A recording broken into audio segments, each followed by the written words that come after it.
Okay, I will get started. It's 9:03 Eastern Standard Time.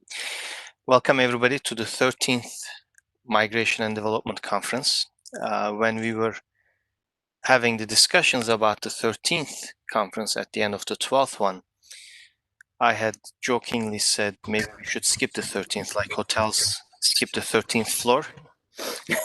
And little did I know this is where we were going to be.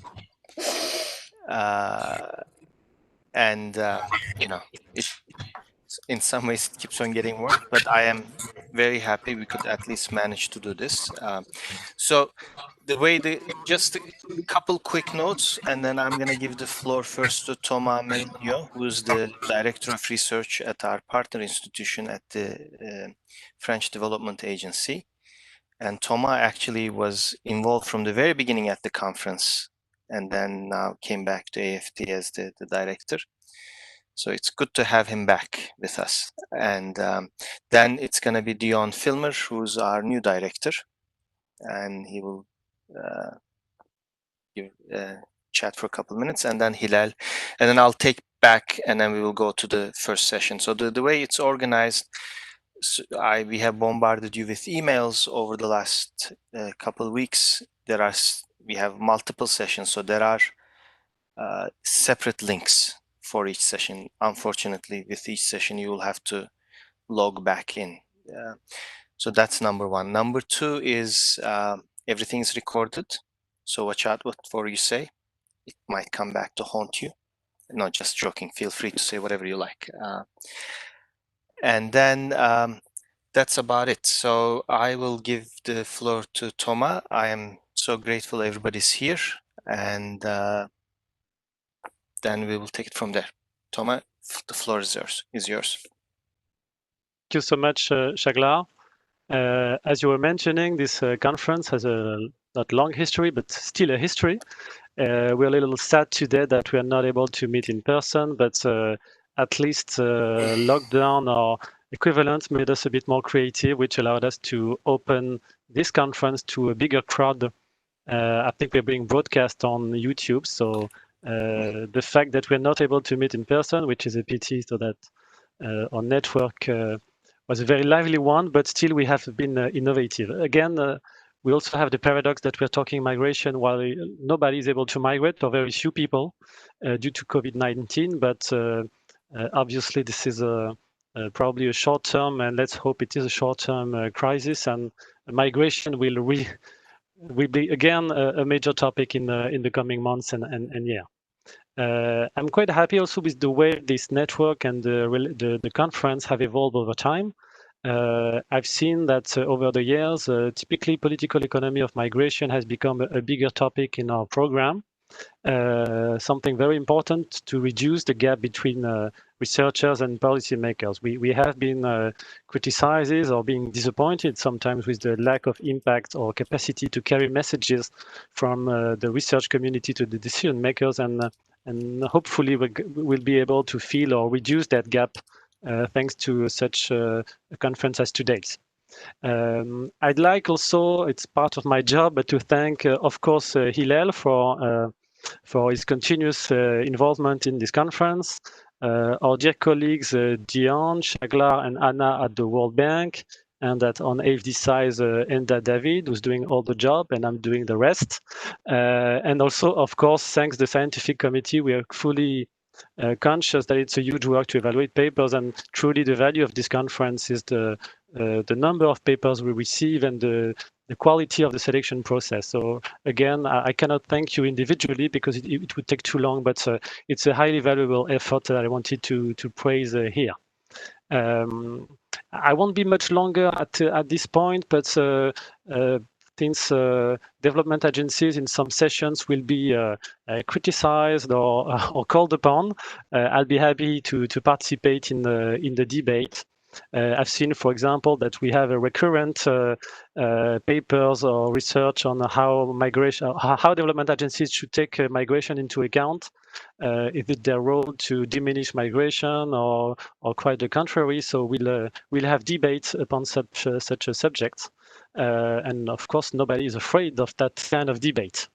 We are a bit sorry for the would-be organizers in Luxembourg, so in particular Michel, Ben, Frédéric Dauquier, who could have hosted the conference, but still we recognize their effort, and maybe someday later we'll be able to join them.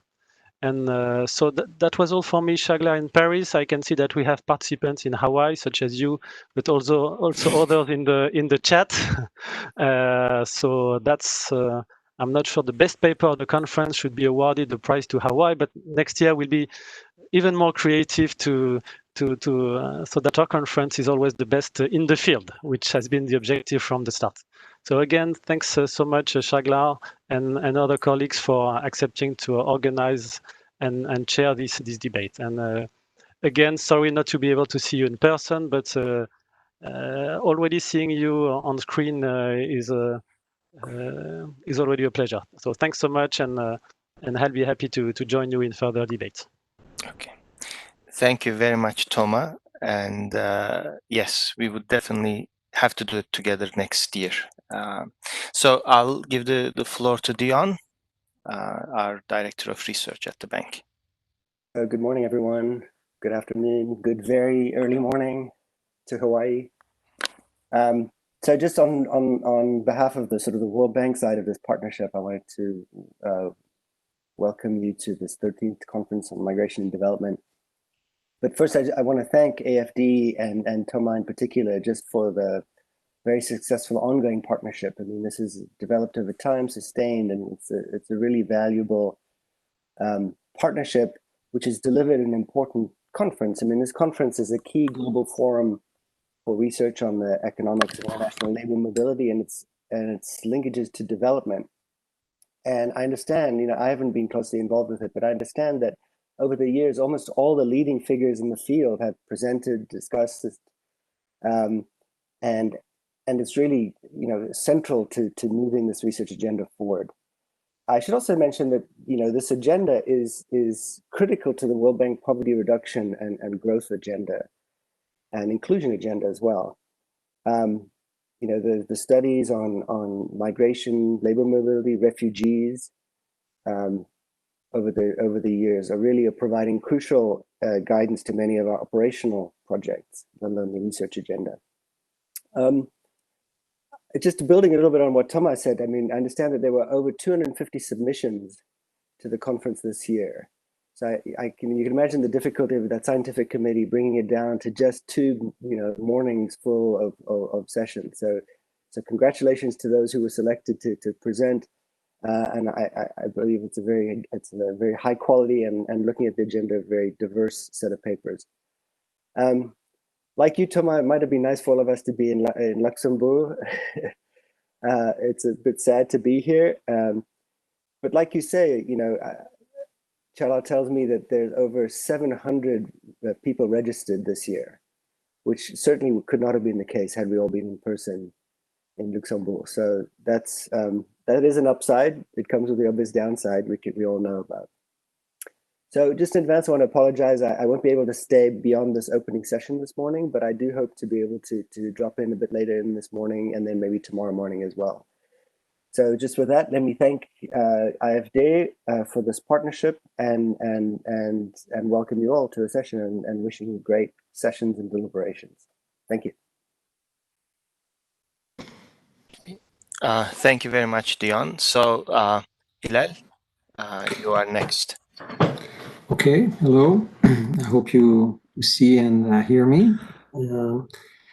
So I'm speaking as chair of the scientific committee, self-appointed since the beginning, and I have not been deposed yet, but I welcome some challenges, and I think we come close to the time we may want to have some turnover.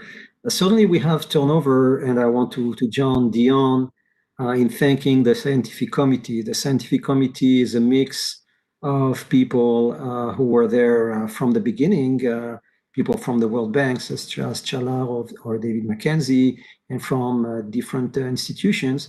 And over the years, we have gradual turnover. trying to reflect new important contributors and new important research topics in this very broad migration and development field. So I'd like to thank really the scientific committee. They really helped me doing this screening, and as Dion said, going from 250 to about 25 presentation is a very big task and requires some hard choices. I want to thank Chala also personally, because I think without his energy and his humor, he's giving everyone, some taste and appetite for the next meeting and the next interaction, and that's very nice. And the two sponsors, the World Bank, AFD, it's very telling that Chalar and Thomas, who are in this session today, attended the very first conference in 2008, which was not intended to be the first of a series, but just a conference on migration and development. And this is their joint vision that led to this remarkable World Bank AFD conference series with all the special issues we have every year for each conference in very good journals. So this being said, I want to advertise one session, which is the last session. It will be kind of the equivalent of the greetings of the introductory session, but for the goodbye. But also we will have announcements from Frédéric Dauquier and Marcel Fafchamp, looking at the future, the medium-term future. This conference will have a special issue at economic development and cultural change, very good top field journal in development, and Marcel Fafchamp is the editor-in-chief, and he will give us some guidelines and information about the special issue.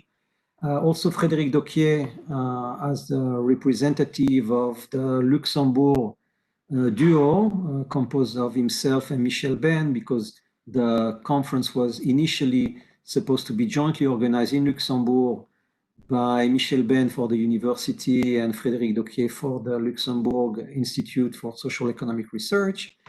And Frédéric will say a few words. They will be hosting, hopefully in person, the 2021 conference, which will be the 14th conference. So there is no reason we should not do it. Okay, and I'll give it back to you, Chala. Well, thank you, Hilal. So I'll start with the thanks as well. So on our part, well, organizing the conference online, I was just chatting before we started, it had a high fixed cost, but almost no marginal cost. So, and facing that high fixed cost, there are people who are on this call as well. First, Ryan and Anna. Ryan is our to-go guy in the research department. I haven't come across a question that Ryan doesn't know the answer to yet. So, Dion, whatever you have to do, Ryan is the most important person in the research department. So just keep that in mind. And Anna, during the work hours, she has the fastest turnaround for email responses. She has been remarkable. So I'm grateful to both of them. In addition, Mike and He, who work with me, doing research 90% of the time, but they have been truly remarkable setting all the technological things up. And as a sign that I'm getting old, it'll be my 50th birthday in 2 days, so that there are things they say and I no longer understand. Not that I'm incapable of doing it, I don't even understand what they're saying. So sign of times changing. At least I can manage to turn on the camera and put the background. This is a background picture if anybody's wondering. It is not real. Dion would not let me work from the beach. And then, of course, there are countless of other people. Everybody thanked the the organizing committee. Oh, I forgot Hedy and Kunying. Hedy handles our external affairs and set up the web page, and Kunying is our IT mastermind. They are in the background to make sure we do not mess up. Now, the way we're going to do the conference, as I said, there are multiple sessions. We will go to the next session very soon. The default is we're going to mute everybody right away off the bat, because I'm sure, like I do, some of you have children screaming in the background and all these other distractions. So that's number one. Also, unless you are presenting, it might be better off, or you're talking, it might be better off to turn off your video cameras as well. At times, it seems to have an impact on WebEx. So that's number one. There's going to be a session chair who are going to be responsible for, making sure you don't talk too long. We have allocated half an hour for each paper. Please, this is for the presenters. If you're here, please try to stay within that limit. Vast majority of the people are watching via YouTube. I will try to keep an eye on the YouTube chat if there are urgent questions. So we are thinking there will be maybe 18-20 minutes per speaker for each paper. Then again, my co-author sent a presentation. Simon is here with 62 slides. I really want to see how fast he's going to speak.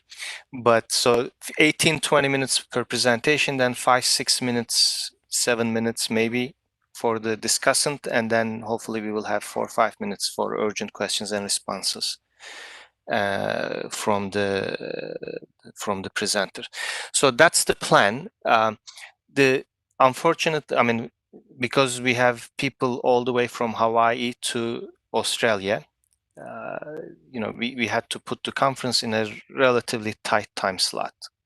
It is early for some people on the East Coast, definitely for the West Coast of the US and Hawaii, and it's going to be getting late for the people in Europe towards the end of the conference. So it is important to stay within the time frame, but I'm also very grateful to everybody who made it.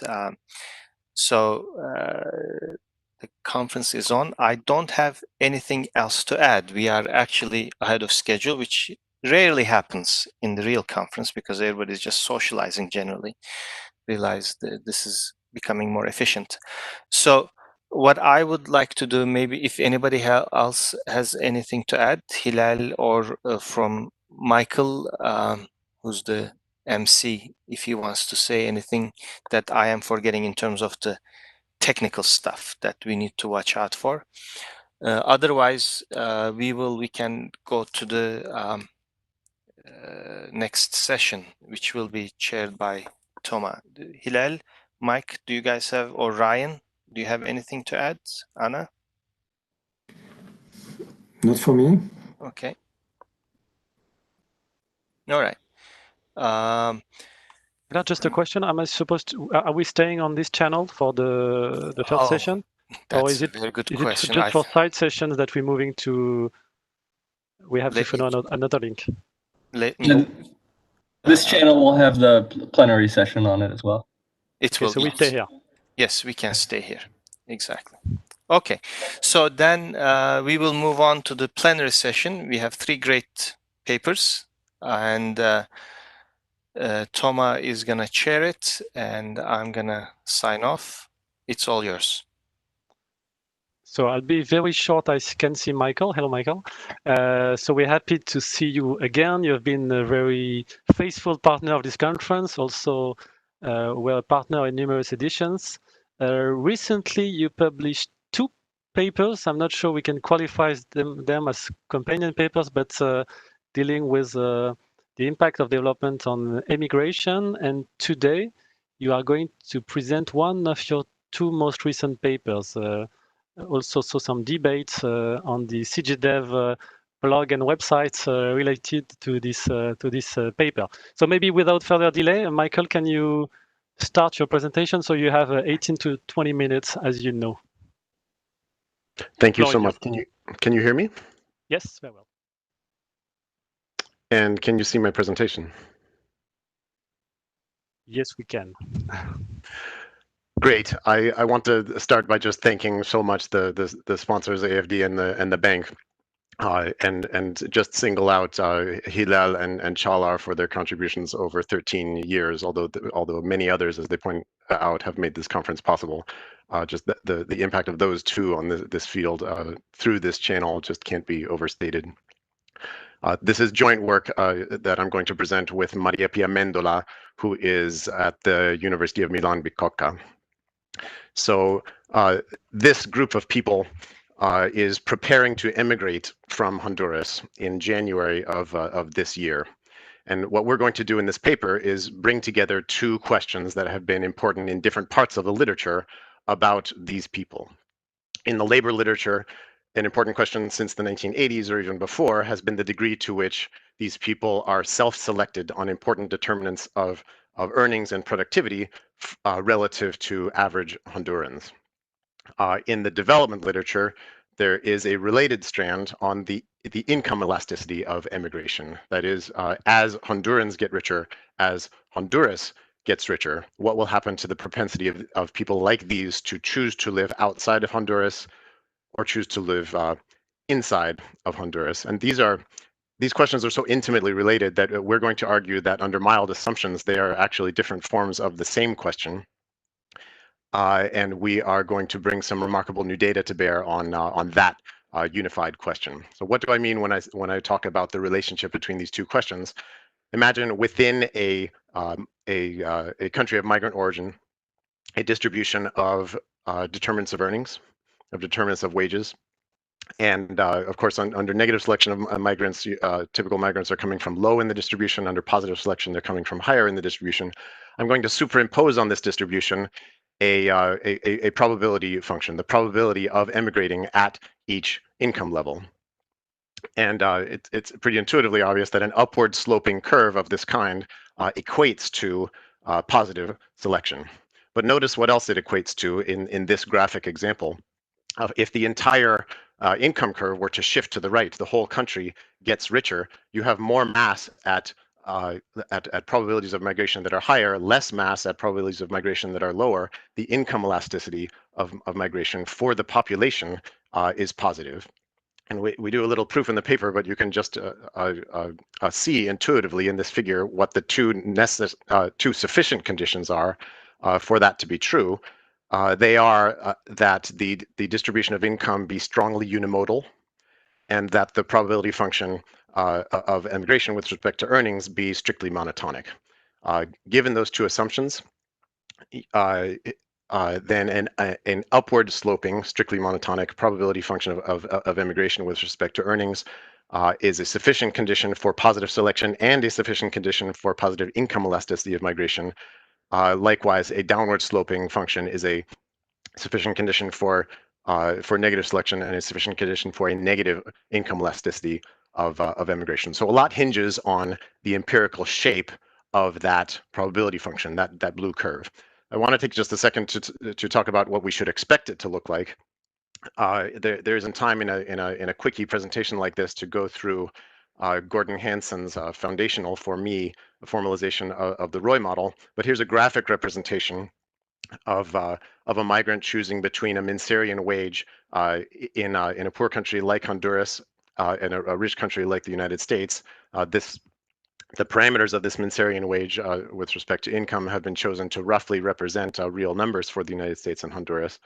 Note, as Hansen points out, that the gap between these two wages in the location choice model is rising with years of schooling. In fact, it peaks at 13 and a half years of schooling, given these numbers, meaning that it is rising across the education distribution for the vast majority of the Honduran population. All of this obtains without any costs of migration or any capital constraints whatsoever. If we are to add a migration cost, notice that the gain to migration, and thus perhaps the probability of migration, is more than doubling across the range of this fundamental determinant of earnings.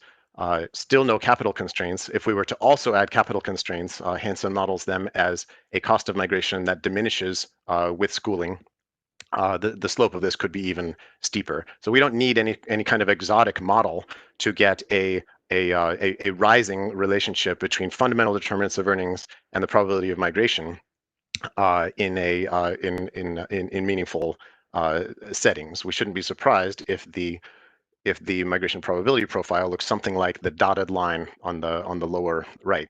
What does it really look like? Well, this is inherently difficult to study, so difficult to study that probably most or even all of the people who have studied it are part of this conference at this moment, maybe watching this presentation. We need data on migrants' counterfactual position in home country income distribution, and that's only available in rare settings. And what we want to do with some very interesting data is try to extend that. So we're using the Gallup World Poll, 6 rounds pooled. This is annual survey data given to a nationally representative sample of adults.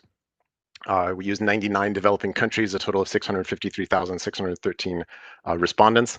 In addition to the standard Minserian kind of questions that we can use to estimate wage regressions, they are asked 3 sequential and nested questions about migration prospectively. First, what we call the desire question. Ideally, if you had the opportunity, would you like to move permanently to another country? If and only if they say yes, they are asked the plan question. Only 1 in 7 people who desire are also planning. Are you planning to move permanently to another country in the next 12 months or not? If and only if they say yes, they are asked the prepare question. 1 in 3 people who are planning is also preparing. Have you done any preparation for this move? For example, applied for residency or visa, purchased the ticket, etc. In other words, are you currently engaged actively in costly are you currently engaged in costly actions to prepare to leave the country? 7,013 people in the sample are currently taking costly actions to prepare to emigrate. So what is the relationship between the answer to this question and income? Well, here it is for Honduras. Analogous to the cartoon graphs you saw before, this is the real data.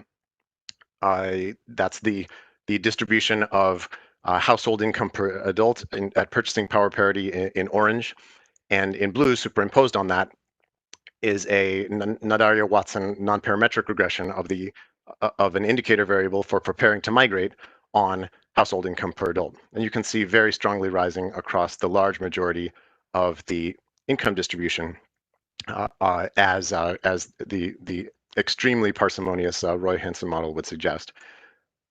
Honduras is typical in that regard. Here is pooled together all 125,000 respondents in low-income countries, strongly rising across the income distribution. Here's all the lower middle-income countries like Honduras, strongly rising, actually even more strongly rising across the income distribution.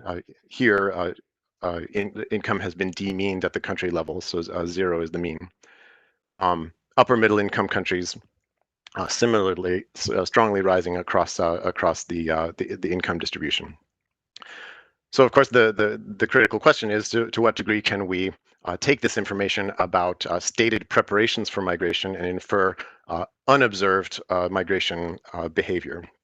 And we spend a lot of the paper on this. There isn't time to go into it, but I want to point out what I think is some of the most compelling evidence that in fact we can learn a lot about migration behavior from these data. And that is embodied in the nested and sequential questions that are being asked here.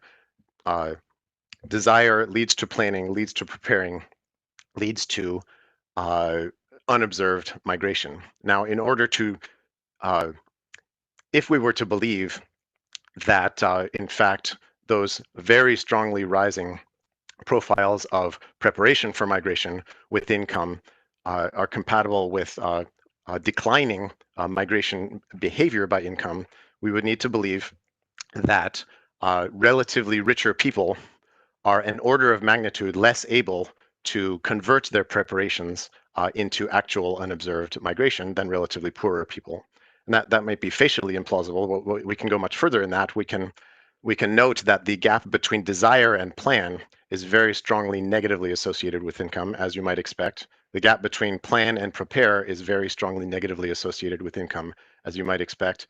And to me, it would be quite extraordinary if at the final step of this sequential process, richer people were in fact an order of magnitude less likely instead of more likely to convert their costly preparations into actual migration. So we believe we can learn a great deal about migration behavior from these microdata. So we can conduct very simple exercises like regress log household income per adult on an indicator variable for preparing to migrate. In people in low-income countries, about 125,000 people here, average income for people preparing to migrate is about 26% higher than people not preparing to migrate. That's positive selection on the overall determinants of incomes. By putting other things in that regression, you can decompose into selection on observables and unobservables. Note the contribution of positive selection on observables, which is well known. Note also the positive selection on unobservables, which is not well known and very difficult to document, certainly in such a variety of settings. The results are qualitatively similar in lower and upper middle income countries as well. You can conduct each of these regressions separately by country. So here's all 99 countries, and the vertical axis is just the coefficient on the prepare variable in a regression with log household income per adult on the left-hand side. You can see that that 93 in 93 of these countries, selection on the overall determinants of income is positive. You can, in fact, do the decomposition by selection on observables and unobservables separately by country. Here's all 99 countries there. In 95 of the 99 countries, selection on observables is positive. That is well known. Hansen has discussed and documented at length. In 83 of the 99 countries, selection on unobservables is positive. That is not well known. Interestingly, there are 17 countries that are discordant. The sign on selection on observables and unobservables is different, as posited by George Borjas 30 years ago. Note what this implies about income elasticity, as we discussed at the very beginning. In the paper, we do simulations where, for example, this is the graph you saw earlier for lower middle income countries like Honduras. You can take the entire income distribution, shift it to the right along this migration probability profile, and you'll find that the income elasticity of migration for the rising incomes across the board is positive 0.35 for lower middle income countries as a whole.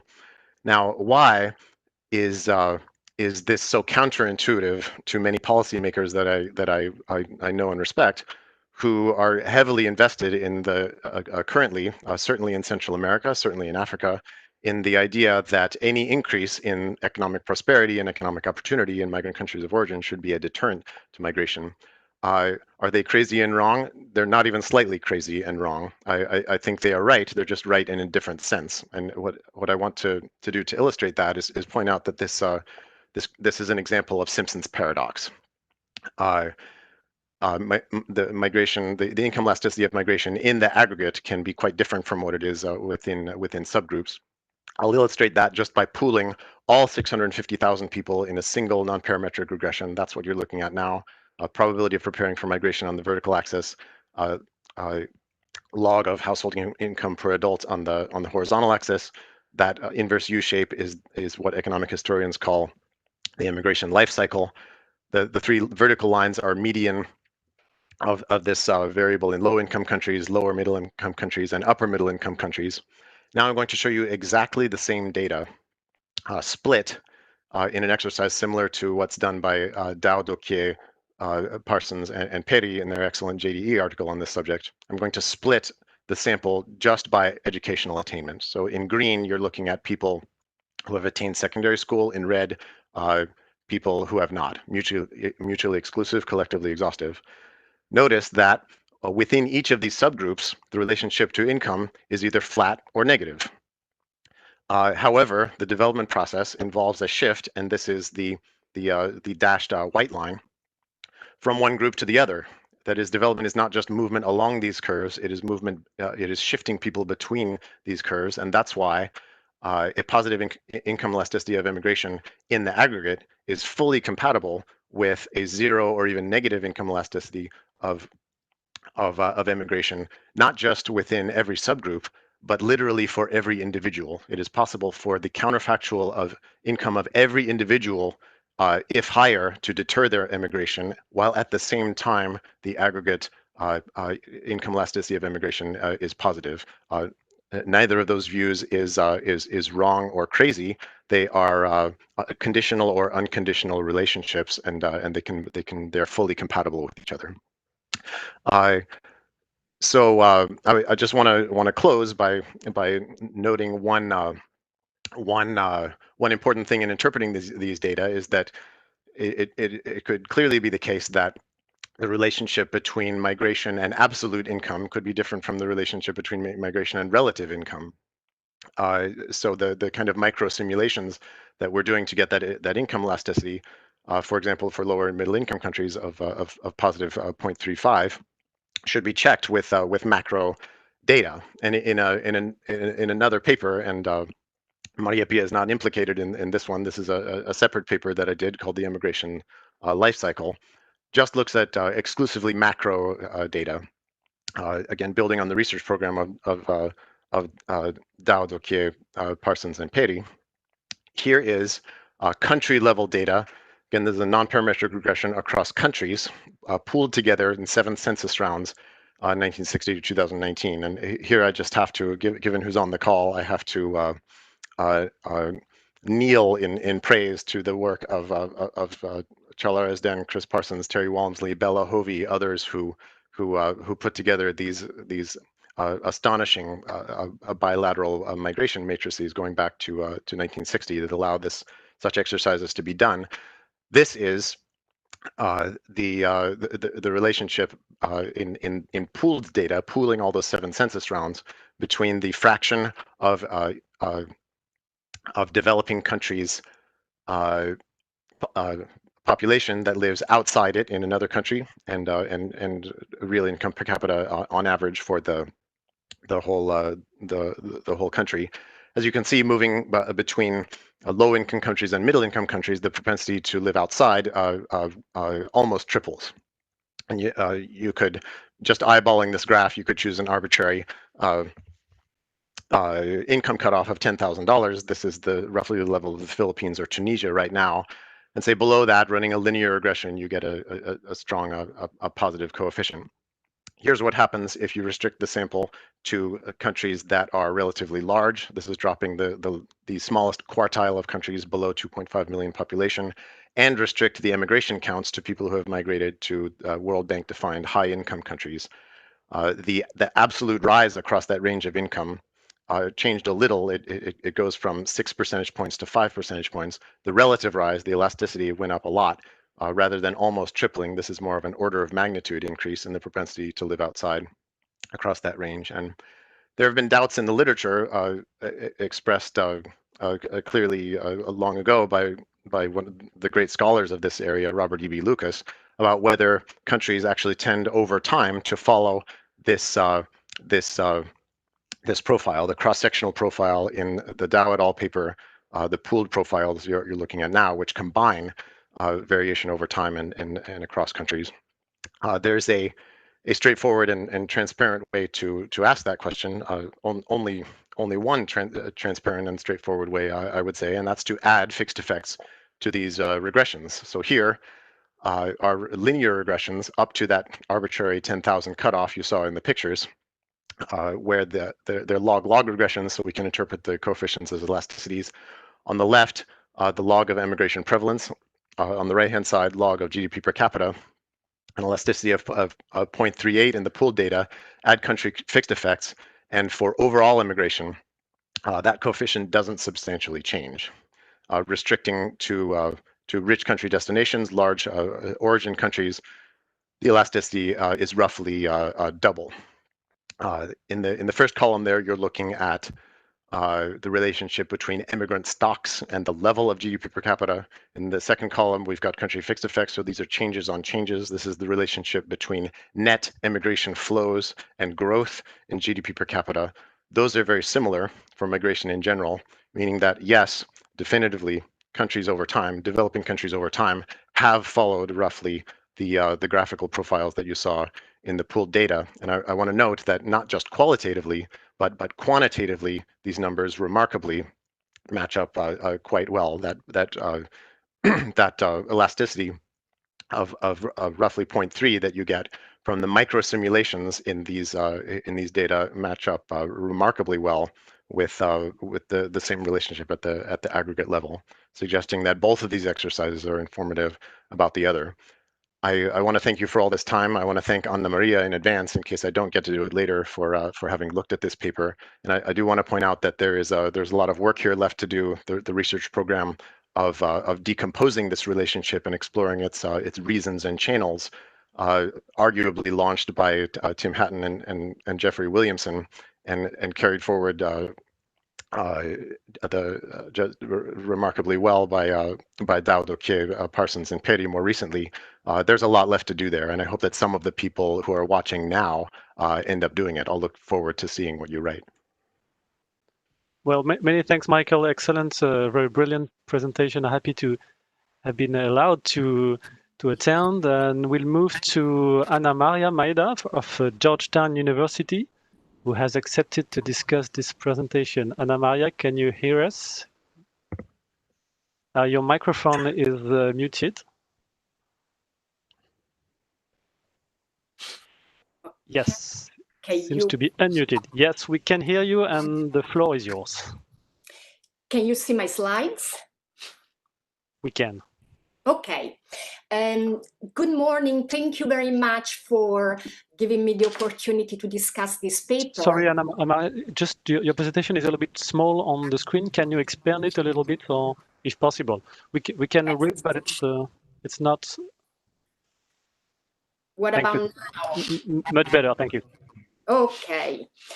Good morning. Thank you very much for giving me the opportunity to discuss this paper by Michael and Maria Pia. So I will get straight to the point. I'm going to give a review of what this paper does and what it finds.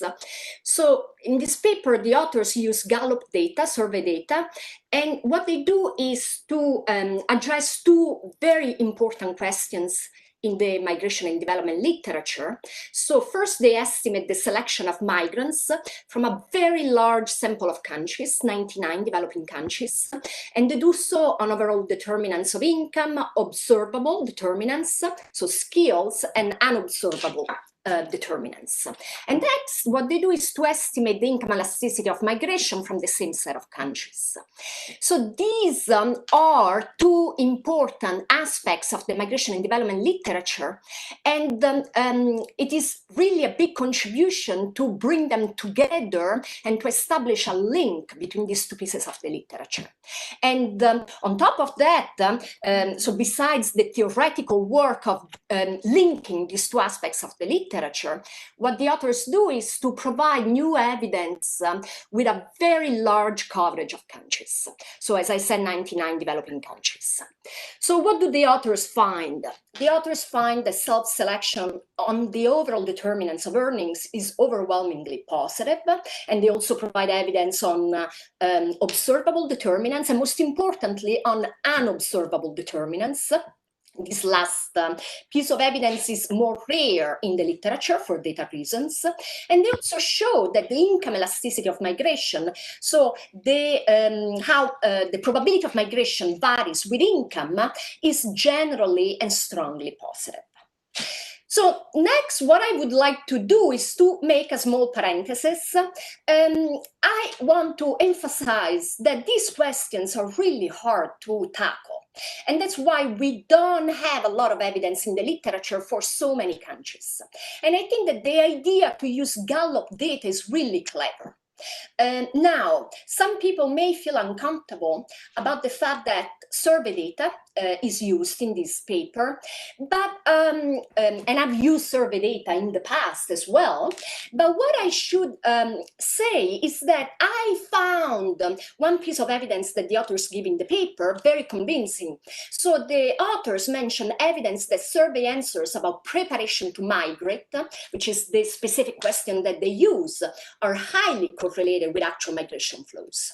And I think this strengthens the analysis a lot, and it should make us confident, together with all the robustness checks that they carry out, that what they're finding is consistent with actual migration flows.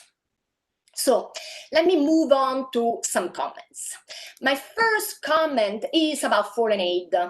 So I don't have time to go through the details of the paper, but one very important part of the paper is whether the income elasticity of migration is positive or negative.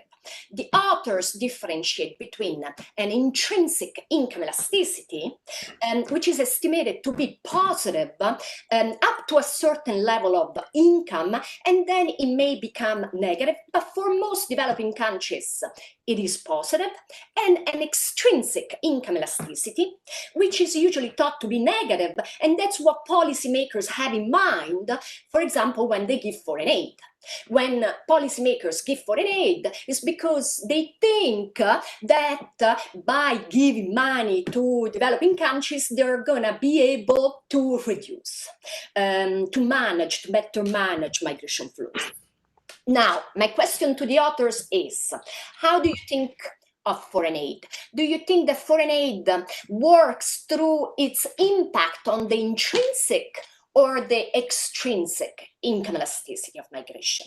That wasn't clear to me, because foreign aid either way. And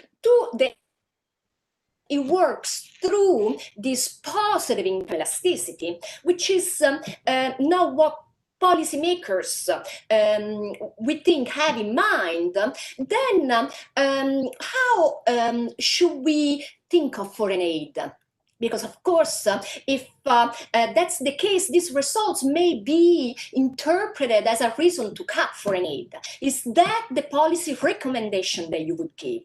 Or maybe another way to think of foreign aid is, well, a substantial amount of foreign aid would make the country transition fast to the part of the curve where the elasticity is negative. So what about a policy recommendation of the type either no foreign aid or a lot of foreign aid? So I wanted to get your thoughts about this point, which is of course very important in this literature.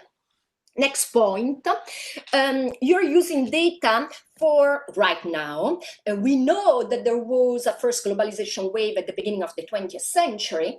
And my question to you is, do you think that your results apply to that globalization wave? I think the results about a positive income elasticity of migration are reasonable also for that time. So if I think about Italy, which is where I'm from, Italy's growth accelerated at the end of the 19th century and beginning of the 20th century, and that's exactly when immigration from Italy went up.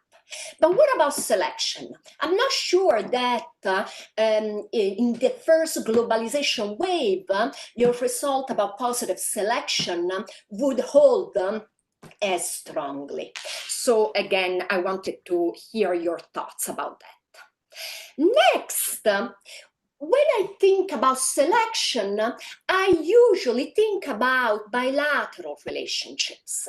So I know that from this point of view, your data may pose a problem because you don't have a lot of observations by country. You have to pull many countries and many years together to get a large enough sample. But I think it's very important to analyze the bilateral relationship. So what I'm saying is that you find that on average selection out of an origin country is positive, but what about selection to specific destinations? So what I would encourage you to do is to, for example, compare for a given origin country how the average wage conditional on planning to move to country A compares to the average wage conditional on planning to move to country B. So for example, how do Albanians who plan to move to Italy compare to Albanians who plan to move to Germany? And I think this would uncover interesting heterogeneity. It would be nice also to compare these rankings across origin countries and check whether there are differences and why these differences arise. Finally, my last comment is taking the acting as a devil's advocate in a way. So you break down your countries of destinations into different groups. For example, you consider rich countries versus other countries, or you consider countries far away versus countries close by. What about if you consider countries with large welfare states versus countries with small welfare states? So do you, I would be interested in knowing whether your result of positive selection holds true. Or what about if you consider countries with lax enforcement of migration policy versus other countries?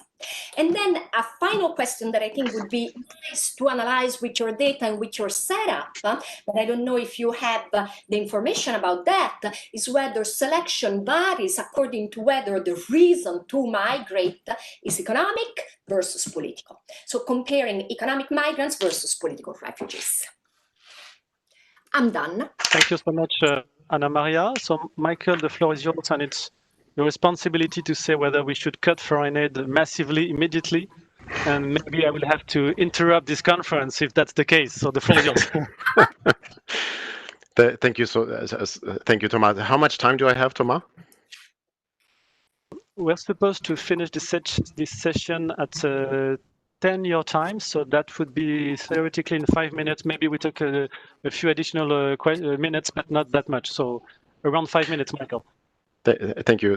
For all the years I've known Anna Maria, each thing that she says is worth an hour of discussion, and that's true of this as well. Thank you so much, Anna Maria, for taking the time. You emailed me a couple of questions before, and as I told you, you already helped us improve the paper, and now much more. About foreign aid, I don't think these results have any implication for foreign aid at all, necessarily. Is the goal of foreign aid to deter migration? Is not an assumption that I think is a starting assumption into which one would enter into such normative analysis, and these facts don't have an implication for them. If one were to subscribe to that view of the goal of foreign aid as that of keeping people in the countries where they live, and depriving destination countries of them, then certainly to the extent that that foreign aid influences economic growth, and from my research, I believe that it does to a modest extent, then it's certainly hypothetically possible that the message would be, in the long-term interest of deterring migration, massively ramp up aid to these countries. I do want to point out just how long the long term is there. Even Hannah Postel and I do this exercise in an article in Population Development Review for today's low-income countries. Even very optimistic economic growth scenarios, we're talking about on the order of a century for them to get there. So we need to be realistic about what the long term is. I remember myself discussions between Carlos Salinas and Bill Clinton publicly when the North American Free Trade Agreement was signed in the early 1990s, explicitly stating that it would have the effect of deterring migration, and that didn't happen for many years thereafter. You point out very interestingly that you raise the very interesting question of the first globalization wave. Another part of the immigration life cycle paper uses essentially identical data, census data, for the United States, Canada, and Argentina to measure closely related coefficients for European countries of origin in the first globalization wave, and remarkably, not just qualitatively but quantitatively, the results are quite similar.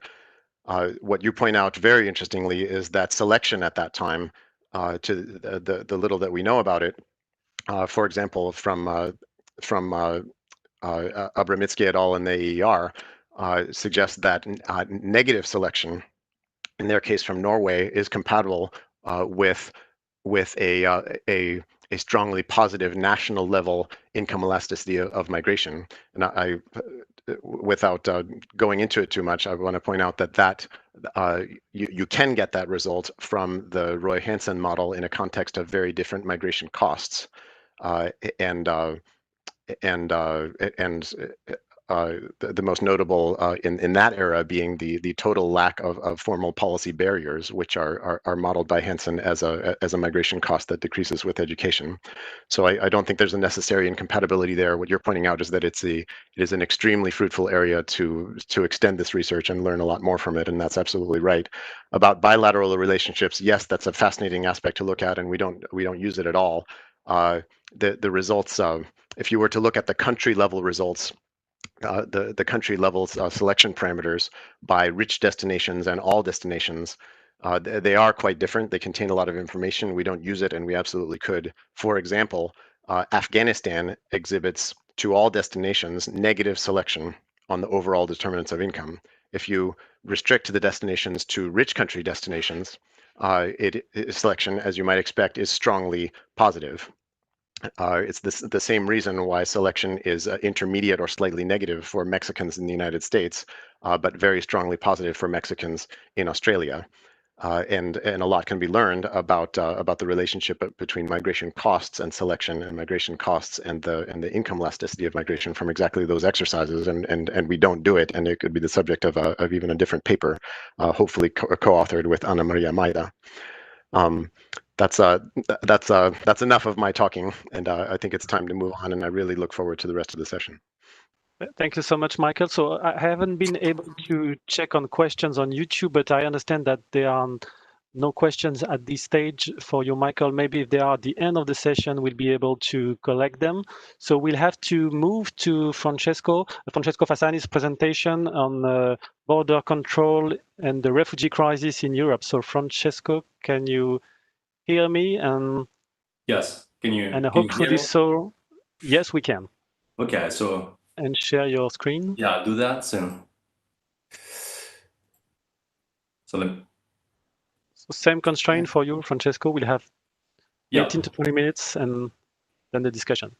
And we can see the presentation. It's okay. Can you see that? Okay, so thank you very much. Let me thank the organizer for having our paper in this amazing program, and for organizing this conference that, as Bilal was remembering, was started a long time ago when I was still a PhD student. So this has been part of my development as a researcher, and I'm really always keen on taking part on this. And so this has really helped me to develop as a researcher, and so I'm really grateful to the organizer. So this is a paper on border policy and in Europe, and it's joint work with Tommaso Frattini at the University of Milan. And let me go straight into it. I've got a longish presentation, so I will try my best to stick to the time, and otherwise it's my fault. So, and let me just go briefly an introduction. Probably with this audience, we don't need to very much talk about it. So Europe has experienced an increase in inflows, and in the last let's say 10 years, and certainly with the peak of the refugee crisis around the so-called European refugee crisis, 2014, 15, 16, and then it dropped. And large numbers for the point of view of Europe, clearly small if you compare them with the overall number of internally displaced people, but like 5.5 million asylum applications, 3.5 million detected crossings at the external borders, 26,000 clearly with dramatic aspects involved, like 26,000 migrants who went missing or died while trying to cross the borders. So let me just really quickly, so Europe has really little refugee resettlement. It's like the US now, but so traditionally doesn't really use it. So asylum seekers have to actually physically arrive in Europe to claim asylum, and therefore they basically get mixed with economic migrants who come in as undocumented. So everything we're going to say, and that's really the degree of complexity in Europe, is that the undocumented migrants will come for economic reasons, and asylum seekers come together. They follow the same routes, and any policy intervention is made even more difficult by this interconnection between the two flows. So what we do, we study. Sorry, I'm trying to remove the pictures from my slides. Okay, We studied the EU response to unauthorized flows and external borders, and I will be more clear on this. So why is this interesting? Well, because Europe is expected to face strong migratory pressure in the now and in the decades to come due to demographic developments and conflict and instabilities in proximate African and Asian countries. And clearly what happened in Europe was really, there was a strong emphasis during the so-called refugee crisis on closing borders, on border controls, and on outsourcing controls. And if you've seen the new pact on migration, which has been presented yesterday by the EU Commission, still has these two aspects are really central. Although they talk also about integration, they really talk a lot about border coordination of border controls and collaboration with transit countries and source countries. So that's something we want to speak to. And then there is an EU agency, which is called Frontex, which is basically responsible for coordinating the enforcement at the external EU borders, okay? And then clearly individual states control their own national borders within Europe. And so this is the setting, and which we think is very interesting. And it's very interesting also because we're looking at the European Union, so a union of countries where clearly and this is fairly clear, I mean, there are conflicting interests and conflicting point of views across different member countries. And clearly, if we go to border enforcement, we may think that countries are really worried about routes of entry which are geographically close to them, and much less concerned about routes of entry which are farther away. Okay, so from the point of view of the single country, there may be a gain in obtaining diversion of flows towards some other countries. But clearly this is suboptimal for the EU as a whole, just to divert countries from one route of entry to the other. And clearly mechanisms like the Dublin Convention, whereby each country is responsible for paying the cost of hosting and screening asylum applicants who first enter in that country, reinforce the incentives for opportunistic behavior within the EU. So this is lots of ingredients that we think are interesting to explore, and we try our best to touch upon all of them.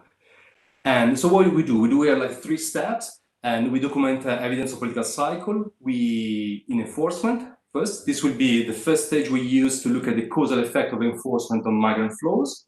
And then from 2015 afterwards, we look at the outsourcing, okay? Basically, we look at the deal between the European Union and Turkey. So what's the contribution? Very quickly, so I think it's striking how border enforcement has received little policy evaluation if I compare it with the large literature on police and crime. I mean, the difference is striking. The most evidence is on the US and Mexico, including the paper that will be presented after me. And then there is clearly a wave, as you can see, of papers which are really which basically was sparked by the European refugee crisis. So different authors, including people who are attending the conference, contributed to this literature. So what kind of data we're going to use? We're going to use data on illegal crossings collected by Frontex, this agency, and basically this European agency that patrol external borders, and basically counts how many people are detected while attempting to enter illegally the European Union. These are monthly data by country of origin and route of entry in Europe, and we have 9 routes of entry into Europe in different points. And we match them with a measure of border enforcement, which is basically these so-called joint operations, which are coordinated by Frontex from 2009 to 2015. And what Frontex does is basically organizing and coordinating the deployment of additional officer, experts, technical equipment, and so on and so forth. There are many operations, but our focus, most of them are return operations, and so deporting back migrants to their source countries, but we focus on land and sea operations. So this is the set of operations we focus on. And we have 3 alternative measures, all of them with issues, but we always present the results with the 3 of them. One is the number of operations active in one route at each point of time. The other is the budget spent by Frontex on each route in each point of time. And the other is the number of days in which each operation is active within a month or within a certain quarter. Okay, and we sum them up. So these are just, we use these 3 measures. So what we do, we basically is a kind of, so we have a random utility model of migration decisions with multiple source countries, one single destination, which is the European Union, and multiple routes of entry. So we model the choice of which route to take to enter the European Union from different source countries. And this leads to it's kind of like standard kind of gravity model, where we basically have the log attempts on route R from country C in time t, on our measures of enforcement, which vary at the route and time level. And then we have a set of fixed effects which absorb time invariant source country route determinants. So this is a dyadic fixed effect similar to in the trade literature to the country of origin, country of destination, or in the immigration literature. So this is route and country, which capture distance and proximity and all these aspects, which are time invariant. Then we have dummies country and time, which absorb any shock in the source countries, and this including the increase in flow, changes in conflict, and so on and so forth. And then we have route-specific fixed effect, which we interact with the season dummies, which capture the seasonality in the riskiness of the route. You can think of that. So crossing the Central Mediterranean route by sea in winter is much more risky than in the summer. It's always risky, but it's much more risky in the summer. And so that's what we capture here. So the variation we are left is really this change in enforcement and impact on the attempts. We have two important empirical issues, the main important ones. Then we have others which I don't discuss. So measurement, we only observe detected crossings. It's not, I mean, the entire literature on border enforcement, it has this issue. So we can only observe crossings which are detected. So what we have is a positive, always a positive detection effect. If you increase enforcement, you apprehend more people. So this implies a positive correlation between increasing enforcement and the detections. But maybe you also are producing a deterrence effect, which should be negative. So more enforcement, less attempts. And these two effects go in opposite directions, so which lead to underestimating the deterrence effect. And there is very little we can do about that, we think. And then we have the obvious, the endogeneity of enforcement. Let me very quick on that. Clearly, people, I mean, the enforcement is decided, and this is exactly what Frontex does, trying to predict where the flows will come from, on which route and when, and then deploying more operations, more patrolling there to prevent the inflow. So this simultaneity is creating a positive correlation between enforcement and crossings.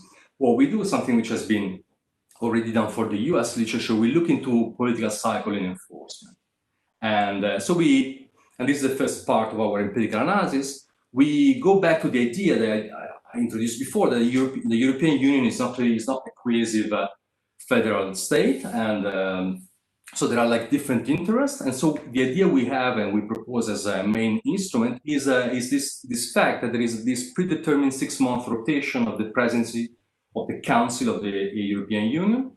So the Council is, there are several bodies in the European Union. The Council is one of the main decision-making bodies, which is responsible for the EU budget and for representing the European Union with all its agencies.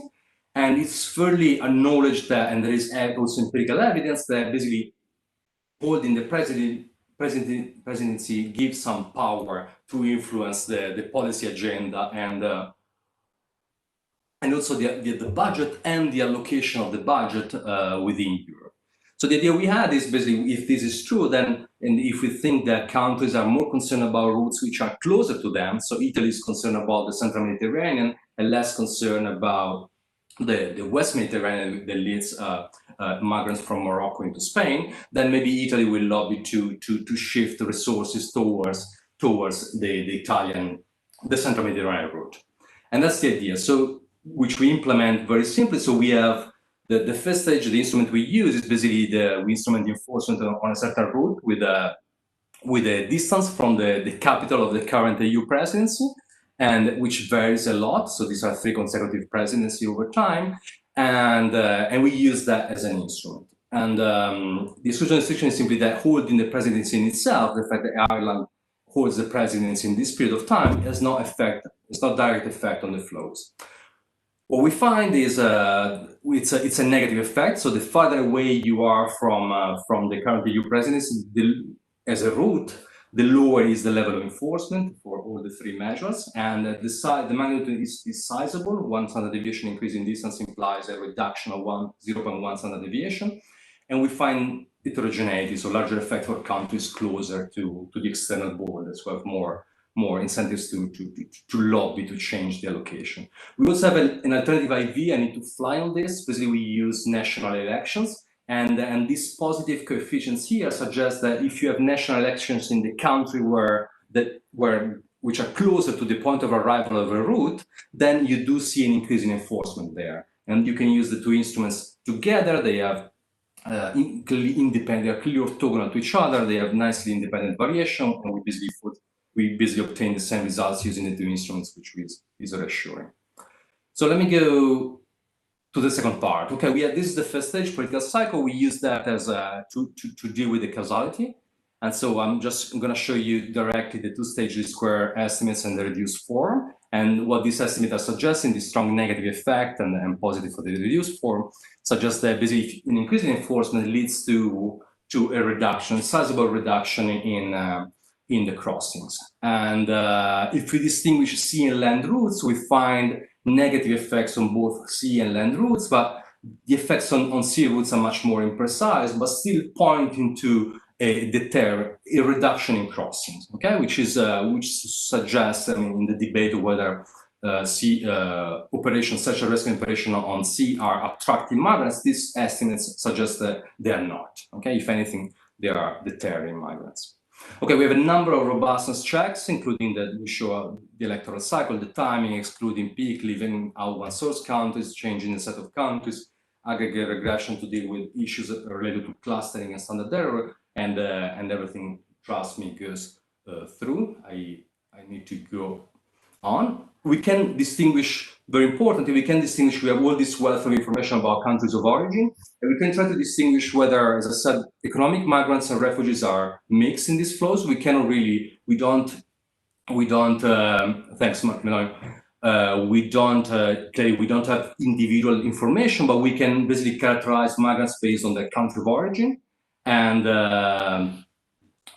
we can distinguish countries which have internally displaced people or not, and countries which are under state terror or not, to distinguish economic migrants and refugees. What do we expect?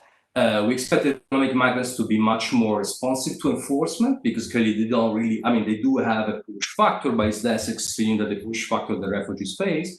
And this is what we find, okay? No matter whether you characterize that as with internally displaced or state terror or other measures of conflict, we tend to find that this deterrence effect is concentrated on individuals coming from countries that are in conflict, let's say, that are not in conflict, so economic migrant, sorry. And okay, so everything we said suggests that basically changes in enforcement along the routes imply a reduction in the share of people who cross that route.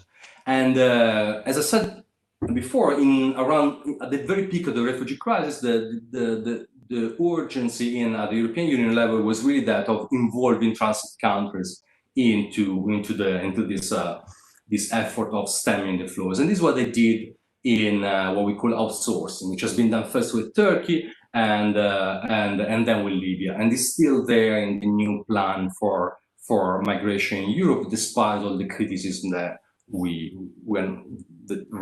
have been moved to this strategy. So in March 2016, there was this agreement with Turkey, and the idea was basically offering money in exchange for stopping asylum seekers outside Europe. Okay, so if they don't manage to arrive to Europe, they cannot claim asylum there. So the two questions we have in the last few minutes I have. The first one was the EU-Turkey deal effective in deterring migrants, and then this is a nice kind of natural experiment. They basically shut down a route. I'm anticipating the results. The deal was effective and was visible in that drop in crossings after 2015. But the important question we have is that did it cause any diversion towards the Central Mediterranean route? So the Eastern Mediterranean is the route going from Turkey into Greece. Did this shift migrants towards Libya and Tunisia and forcing them to cross there, which is much more dangerous? So what do we see in the data? So what we see is basically, so this is the East Mediterranean. So this is where the crossing before, this is the deal, and this was really effective. It drove down crossings almost to zero on the East Mediterranean. What do we see on the Central Mediterranean? We see a sudden jump, okay? Is that suggestive of diversion? Maybe yes, maybe not. Clearly, this could be driven by sudden surge in immigration from African countries, which are the main utilizers, let's say, of the Central Mediterranean route, or maybe due just to seasonality. Okay, so the deal was in March, and this is summer and spring where it's less risky to, as I said before, to cross the Central Mediterranean. So this could be a surge which is driven by seasonality. How do we deal with that? We have a different approach. Basically, we look at what happens in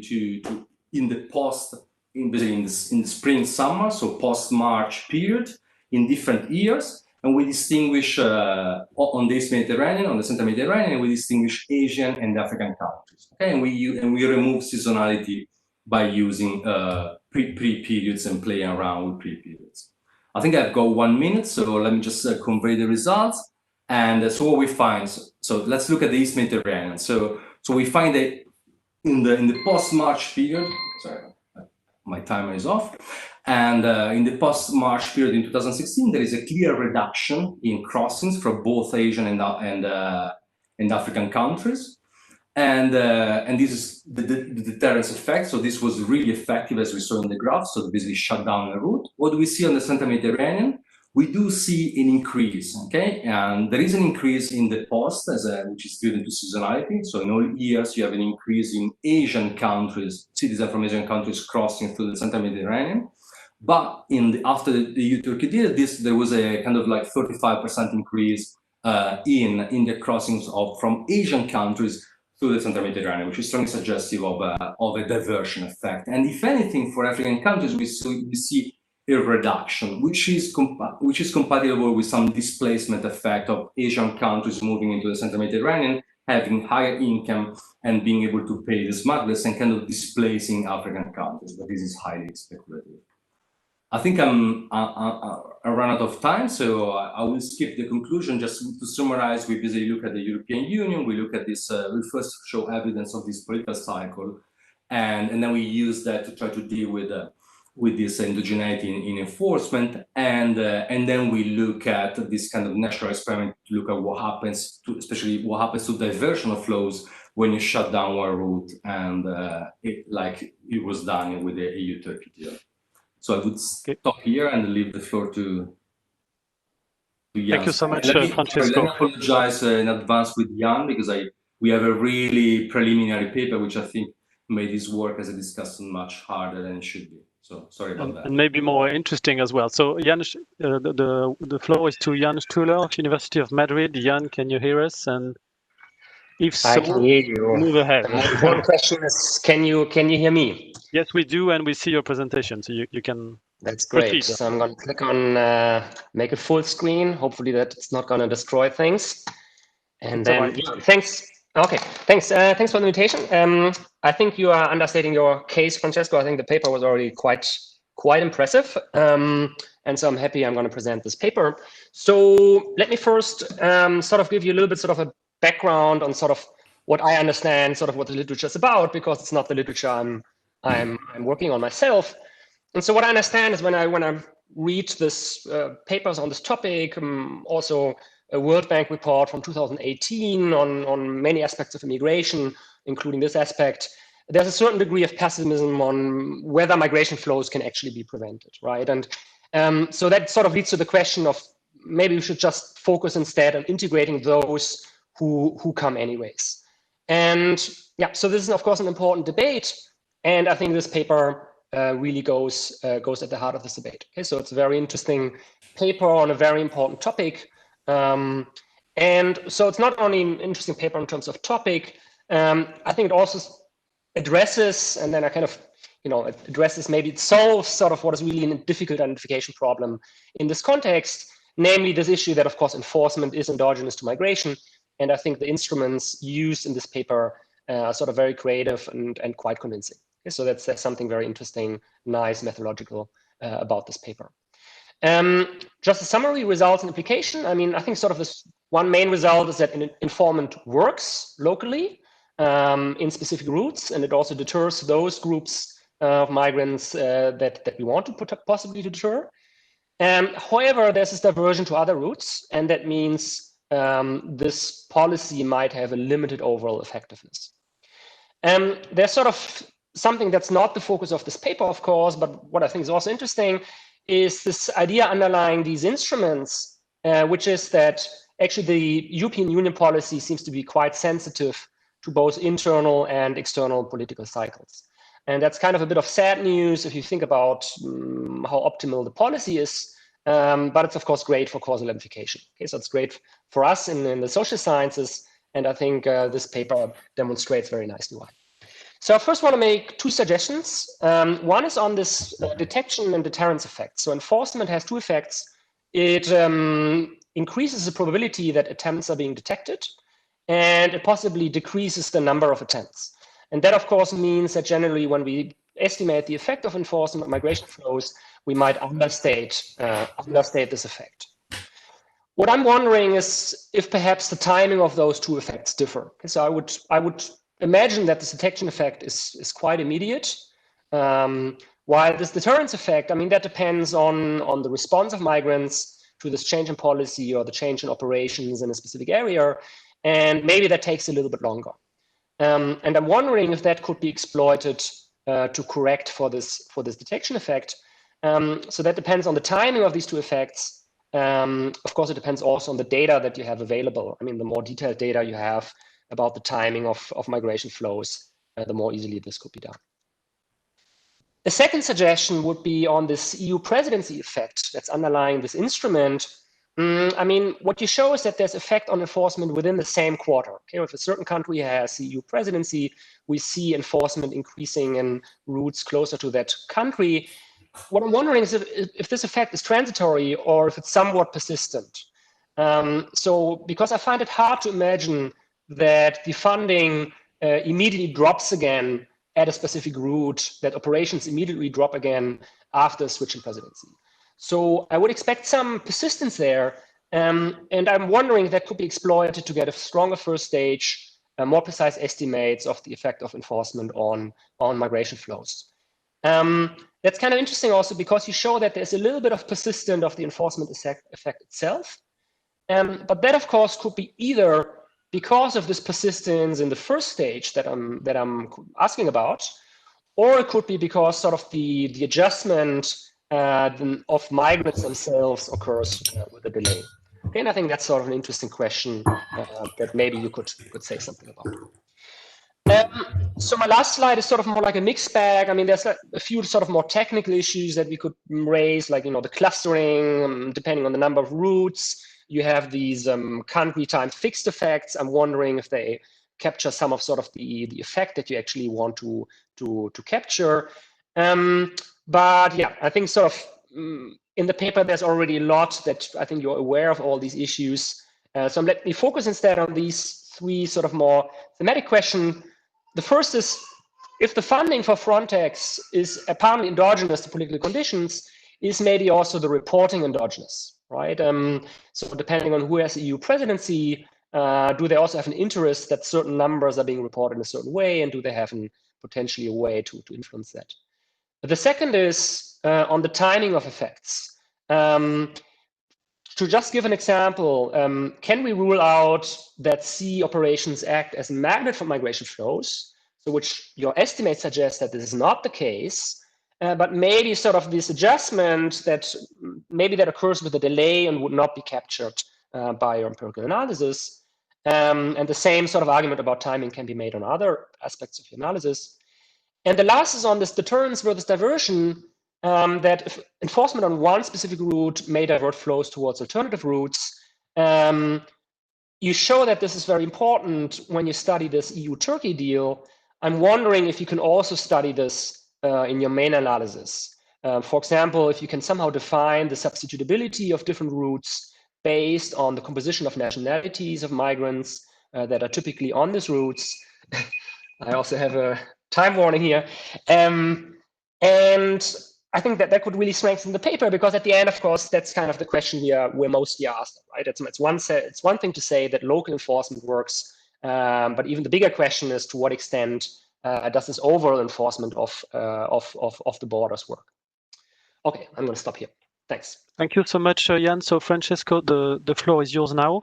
Just a question out of clarity. I think the scale in your graph is different when you discuss diversion with regards to migration from in the Eastern Mediterranean or Central.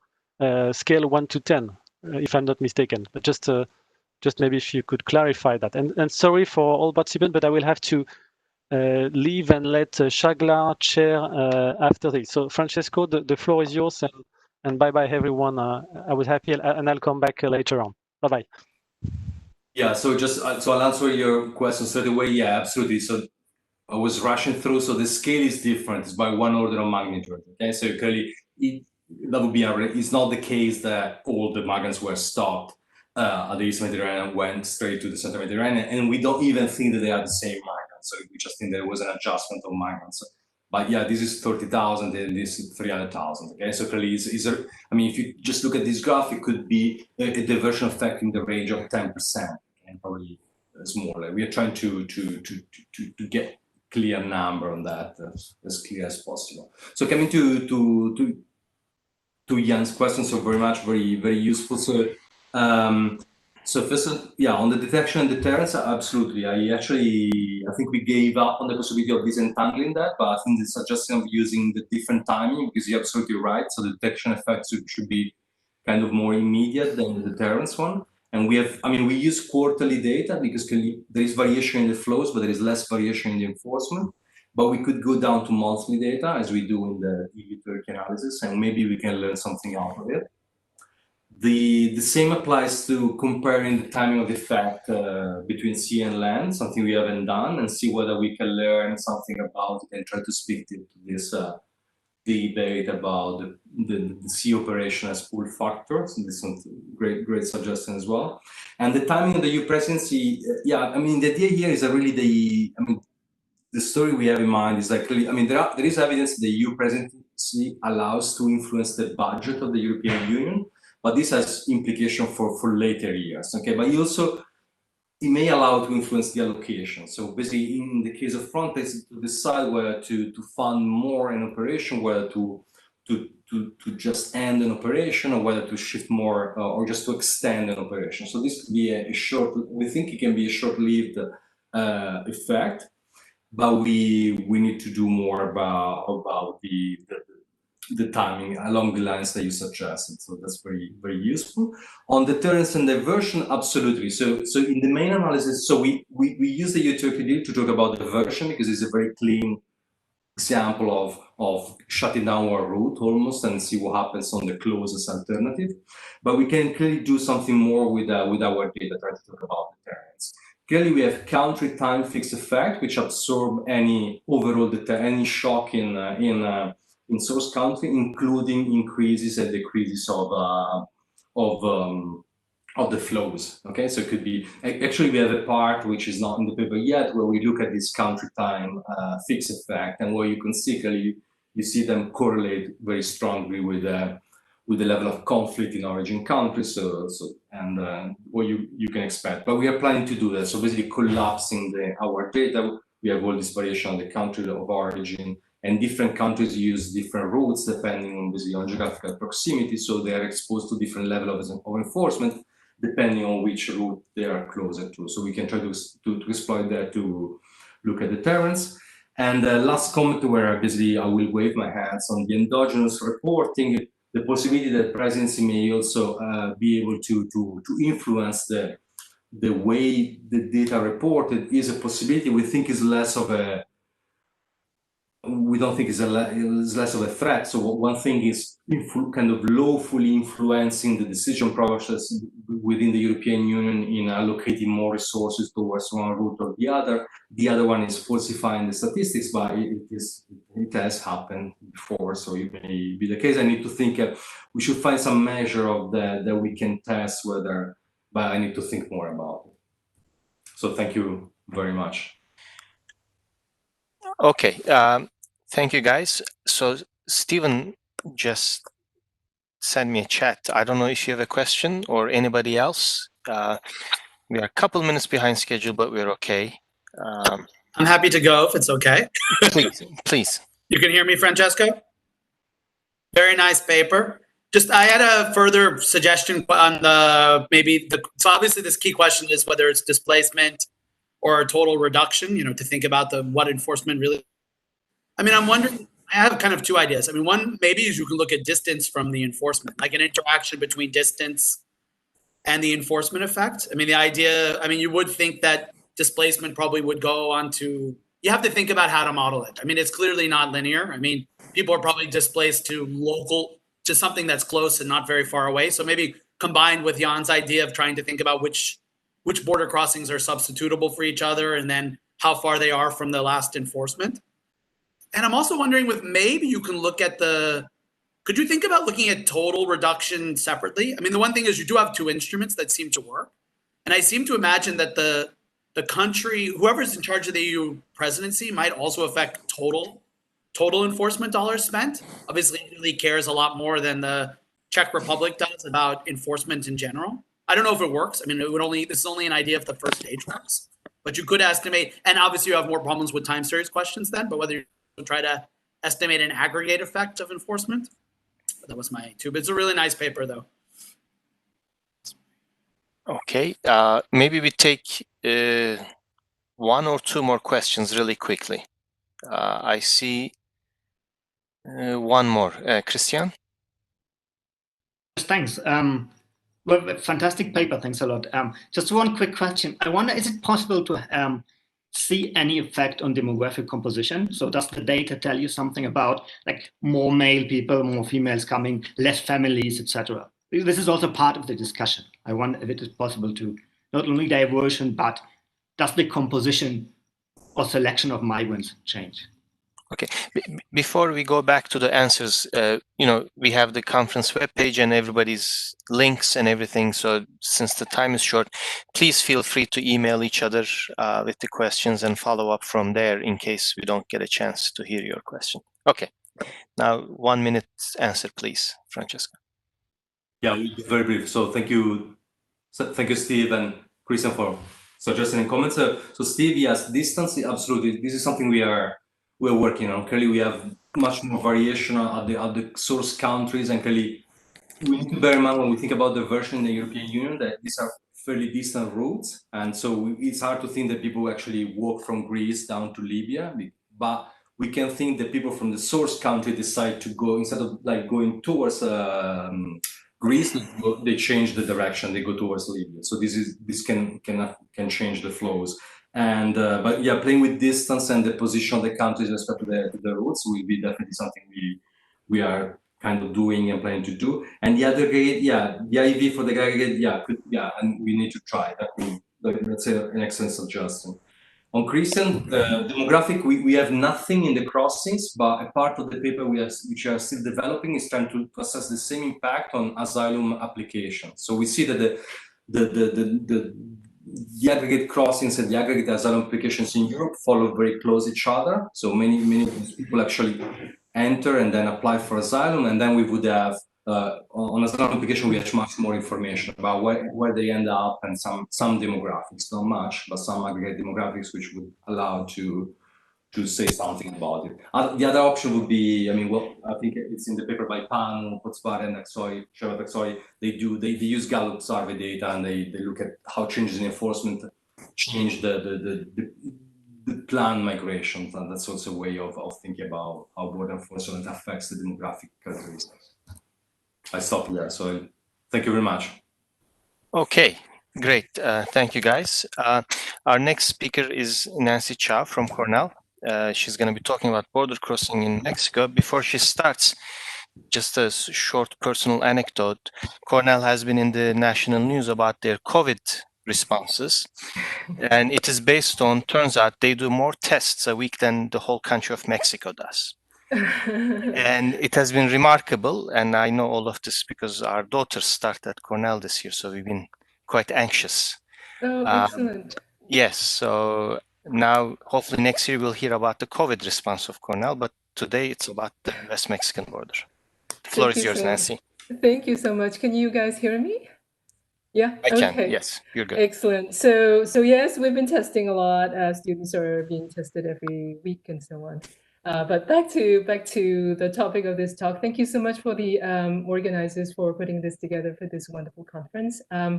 So two co-authors of mine, Felice Garib and Aria Ortiz-Bovea. So we got together to think about a number of issues related to Mexican-US migration, and this is our first paper here. So jumping right into the topic.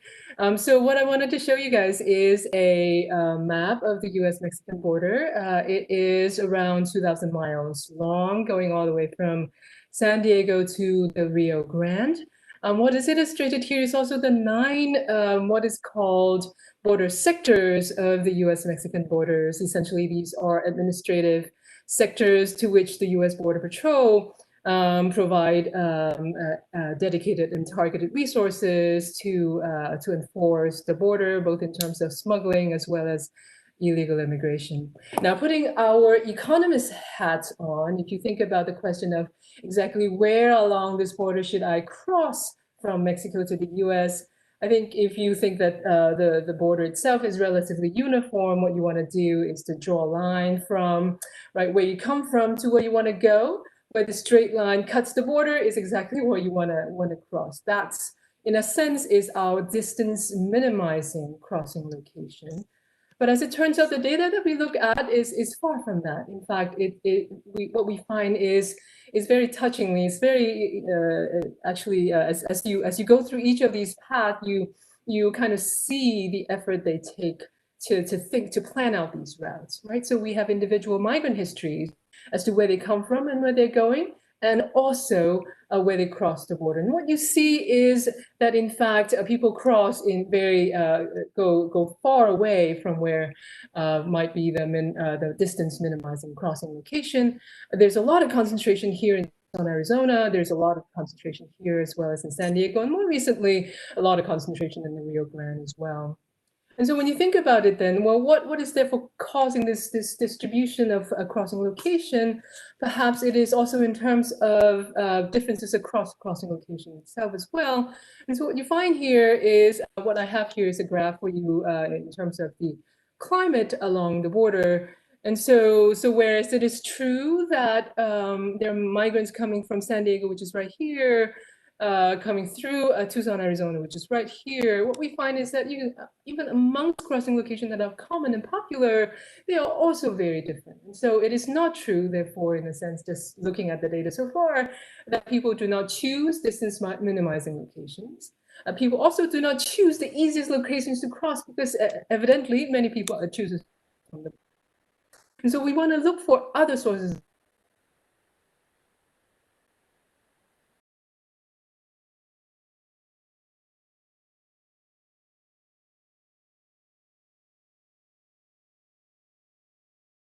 is the figure using data from the US Border Patrol on the total number of apprehended persons for all sectors combined.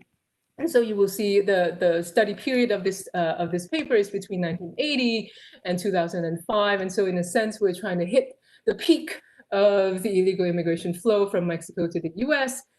Before 1980, we see flows from certain Mexican communities that are into the single digits. After 2005, we think that the story has changed. And so I'm sure many of you here are familiar. In 2006, we have a Secure Offense Act in response to the 9/11 situation. So I do think that actually, even though we actually look at some of this data, the story has changed. So we look in between 1980 and 2005. And during this time period between 1980 and 2005, you can see that the distribution of those conditional on migrating of how they cross has changed quite a bit. This blue area is San Diego. This off-green area is El Paso, Texas. And this is the Rio Grande. Right? And so after 1994, what we see is that it's a huge expansion, right? An increase in the number of people who are migrating through this yellow region, which is Tucson, Arizona, which you will recall is the location where migration is the most dangerous. So the question is, what exactly is transpiring during these time period at the border, as well as within the migrants' origin locations that is causing these differences in migration strategies? Right, so here just a quick pointing out, in 1986, there are a number of events that happened that actually is juxtaposing both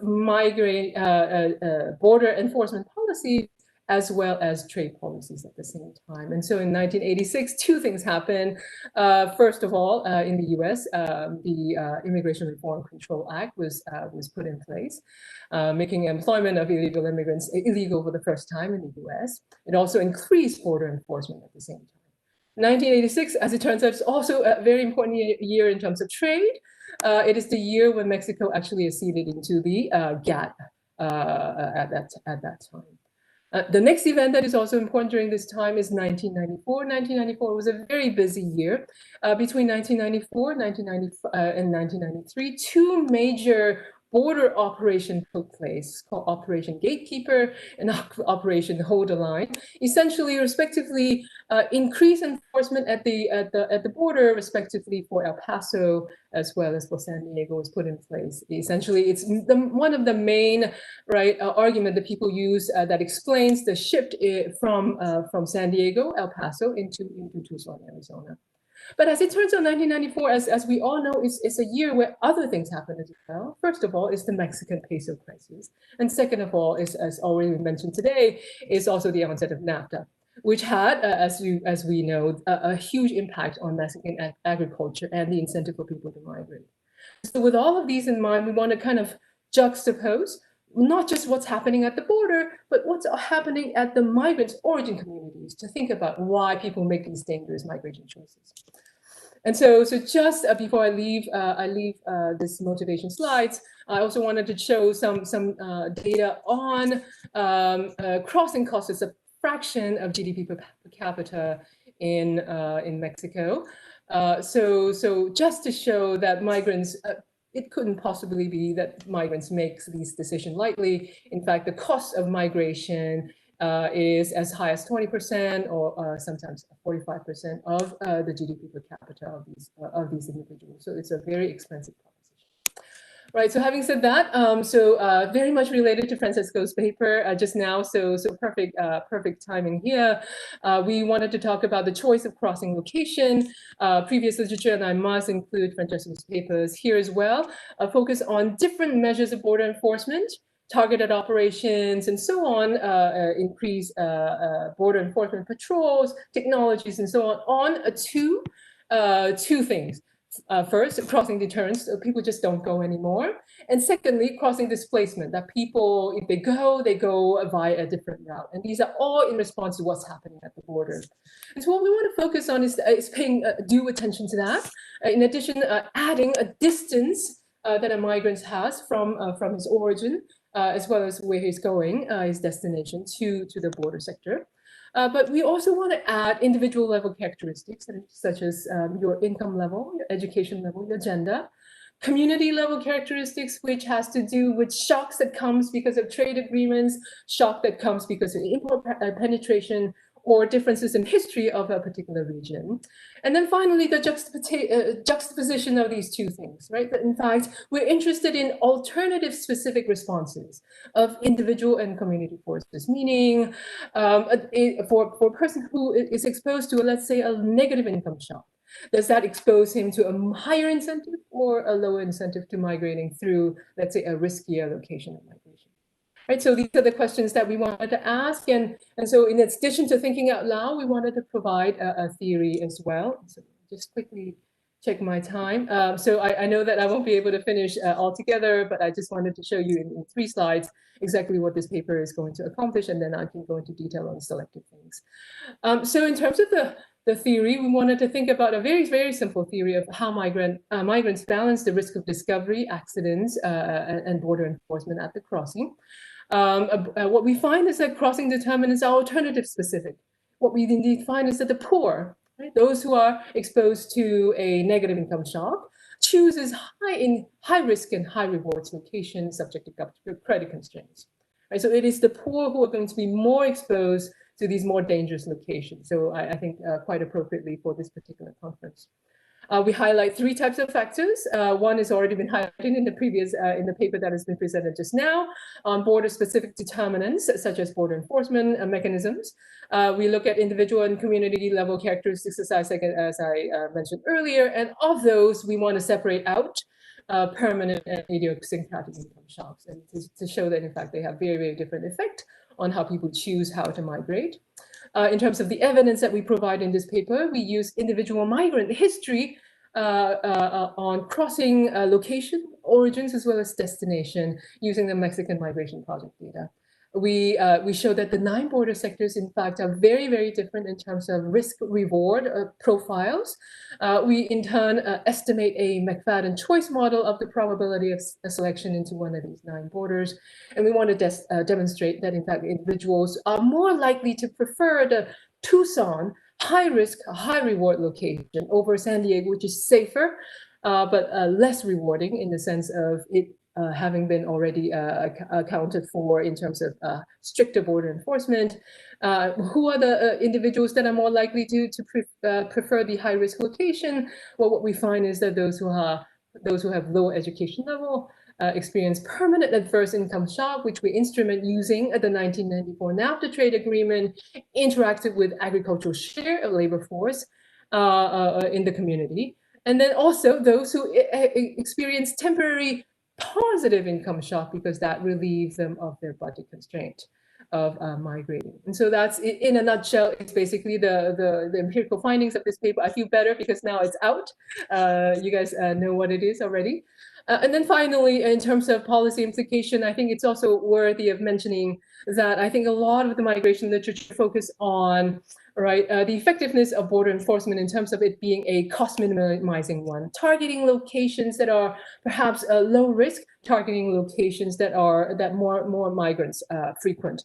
Perhaps what we can also think about using this paper is mechanism that facilitate casualty minimizing enforcement, allowing us to refrain from avoiding high-risk location, also because those are particularly the locations where when there's a migrant supply shock from particularly poor areas of origins where migrants will end up heading. These are things that would allow us to think a little bit more about the humanitarian crisis that is at the border, as mentioned already earlier in the paper that is presented just now by Francesco. So a worldwide 75,000 deaths since 1998, and the US-Mexican border 10,000 deaths between 1994 and more recently. And so, so another thing that we are trying to focus on in this paper is that, in fact, discussion about border walls should be facilitated with, combined with discussion about trade walls, because these things can reinforce each other in deepening the problem of hazardous border crossings. And so that's kind of the gist of the paper. I have a little bit of a slide on the model itself. I don't know how much time, but I'll just go through, and please let me know when I needed to stop. So the model is very simple. I have a population of migrant that is of size n. Each one of these migrants faces k locations. They have probability of success, associated discounted lifetime utility of success, probability of an accident such as death, discounted lifetime utility associated with that, and then with complementary probability they return to the origin, and that's the utility that they face if they were to return. It's very important for this paper to think about the cost of migration very carefully. And here we think about crossing cost in terms of how border enforcement and so on might have affected the cost of migration at location K, the distance for individual migrant I to location K. And finally, over here, we have a cost of loans that is required to go to that particular location. Which is an interest rate, the cost of migration itself, over and above the savings of that migrant. If the budget constraint binds, this thing kicks in. And so thinking about the utility maximizing problem of a migrant, we want to take the expected utility, accounting for probability of success, the value of success, the cost of migration, and what happens if you do not succeed, plus an idiosyncratic preference shift parameter. And so, as is familiar, if the preference shift parameter is type 1 extreme value distributed, what we know is that the maximum value is going to be in location K with this probability, which takes into account the expected utility of location K, adjusted for the expected utility of all the rest of the locations. What is good about this is that we can think about the log odds of k over 1, or location k over location 1. As it turns out, it is linear in the benefits and the cost terms. So we can focus on these two things for a little while. So it's three things that I mentioned earlier. Border enforcement, they appear here, right? Comparing location K to location 1. Location A is better if enforcement disproportionately targets 1 relative to K, such as the Operation Gatekeeper, Operation Hold the Line that focused on San Diego and El Paso as opposed to Tucson. So that bumped this up. It also allows it, so enforcement can also change the cost of migration, of course. And here's the distance terms that we're thinking about. Right, so these are common things that would affect all migrants, regardless of location and where they come from. But as it turns out, these are should be complemented with a consideration at the origin as well, and this is the origin term. Right, so this is a value of staying at the origin. And suppose somebody faces a negative income shock at the location. What happens? Well, as it turns out, it is location specific, right? In the sense that it depends on whether location K, crossing location K versus crossing location 1. Which one has a higher risk reward combination, right? So this is the sum of the probability of success and the probability of accident, right? And so it turns out a negative income shock to individual I is going to favor a crossing location with higher risk, but higher reward as well. It's simply put, the person has very little to lose if your origin utility is very low. So secondly, if a migrant faces a negative saving shock, say, let's say one particular time period, you have bad harvest, a particular time period, there's import penetration that is affecting your income for that particular period, right? You will be affected depending on whether or not your credit constraint binds, right? If credit constraint is binding for location K, but not for location 1, so it's very costly to migrate through location K, then a positive saving shock is going to favor crossing through location. So these are the three kind of hypotheses that we take to the data. And so I don't have too much time left, but at least I wanted to talk to you a little bit more about the data. And so the data we use the Mexican Migration Project is a repeated cross-sectional data set with full migration history of household heads, spouses, and family members. So it has very detailed information about how people migrate, when people migrate, and through which channels do people migrate. We pick first crossing only because the migration history actually goes from the first crossing all the way to the 28th crossing of any particular individuals. We look at the first crossing to avoid path dependencies. We look at migrants of 18 years of age or older.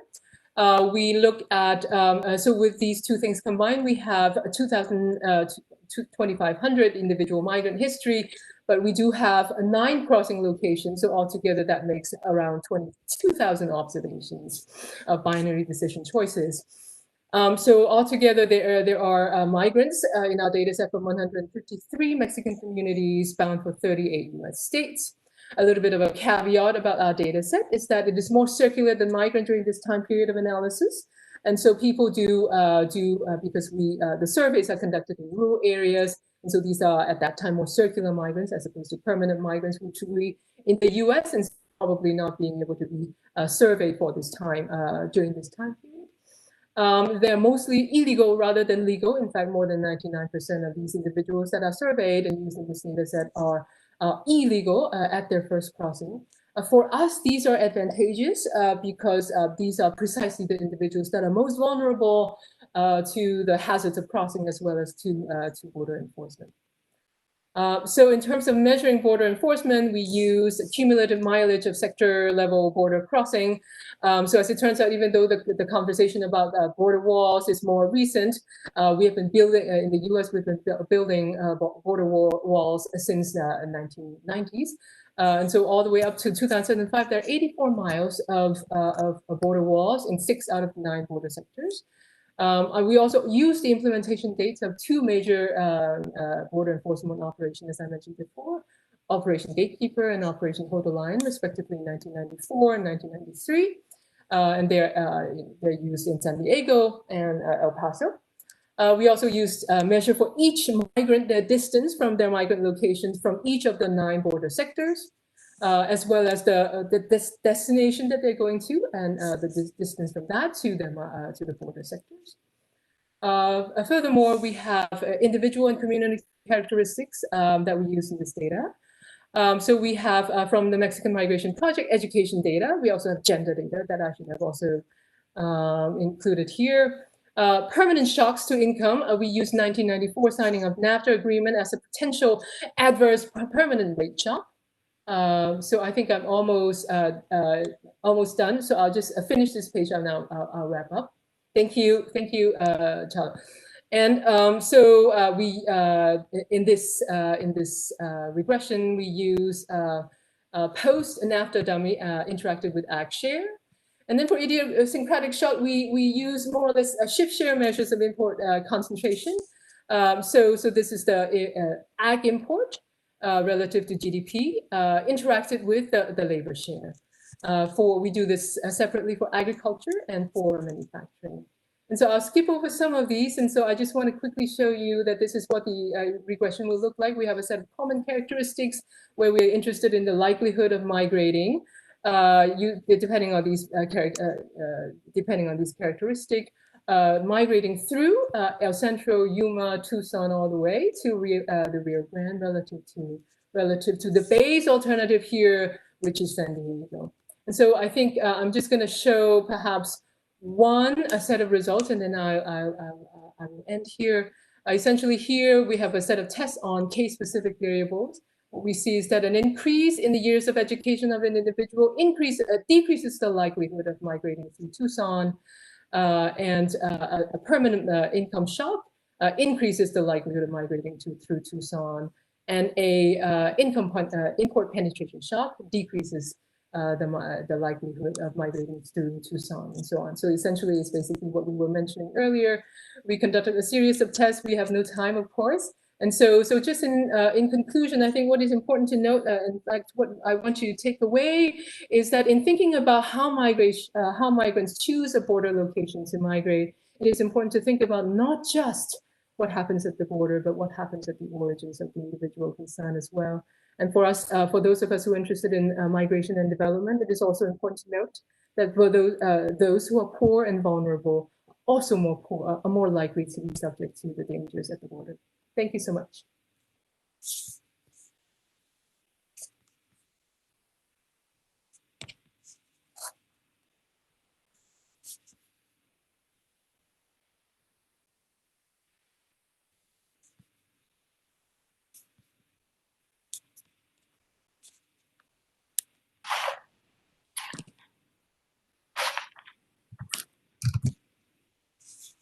Hi, can you hear me? Yeah, great. Thanks, Nancy, for this presentation. This is not typically my line of research because I look at migration in different parts of the world. So thank you for writing a rich and descriptive paper. So it was a good learning experience. My exposure to this was very casual before reading this paper, but now it's become a lot more nuanced. And what I really liked about this paper is that, and how it fits with the earlier two presentation, like Michael was talking about, the differences in income that sort of leads to people crossing the borders, and how policies like trade policies or foreign aid can have an impact.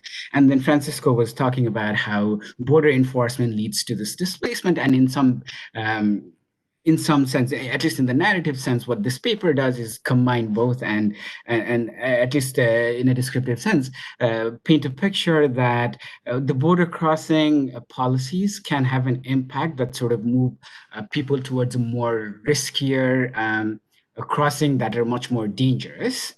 And then it interacts well with the macroeconomic policies. So those two policies need to go hand in hand.